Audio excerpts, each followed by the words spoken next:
पुणे आज 9 ऑगस्ट क्रांती दिन जो आहे आणि राज्यामध्ये सातारचं नाव ही क्रांती म्हणून ओळखलं जातं। अशा ठिकाणी या क्रांती स्तंभाची जी दुरावस्था आहे याला फक्त आणि फक्त प्रशासन जबाबदार आहे। प्रशासनाला ह्या गोष्टीचा विसर पडलेला आहे। क्रांतिसिंह नाना पाटलांनी जी साताऱ्यातनं जी चळवळ चालू केलेली आहे त्या चळवळीच्या अनुषंगाने जिल्हा प्रशासन पूर्णपणे बेदरकार झालेलं आहे आणि त्याने कोणत्या प्रकारचं क्रांती स्मृतीचं या ठिकाणी स्वच्छता साफसफाई केलेली नाही किंवा त्यांचा कुणीही प्रतिनिधी या ठिकाणी उपलब्ध झालेला नाही। पुन्हा आम्हाला क्रांतिसिंह नाना पाटलांसारखं प्रतिसरकार या ठिकाणी सामाजिक कार्यकर्त्याच्या वतीनं प्रशासनाच्या विरुद्ध राबवावं लागू नये याची दक्षता त्यांनी घ्यावी। जय हिंद, जय महाराष्ट्र। नमस्कार, मी शिवाय जाधव, सामाजिक कार्यकर्ता, सातारा।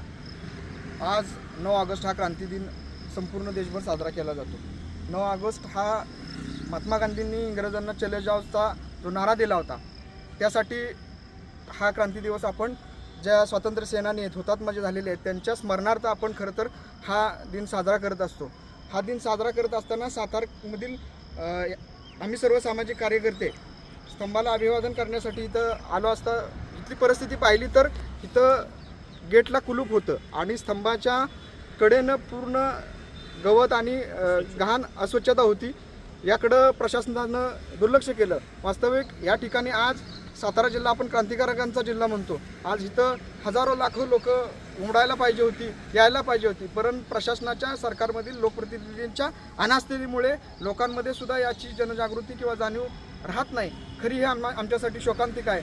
आणि आज या इथं आम्ही सर्व सामाजिक कार्यकर्त्यांनी भले संख्येने थोडं असो पण जिल्ह्याच्या वतीनं आज आम्ही इथं हुतात्म्यांना अभिवादन केलं आणि या निमित्ताने मी आज सर्व सातारवासियांना देशातील सर्व नागरिकांना क्रांती दिनाच्या शुभेच्छा देतो।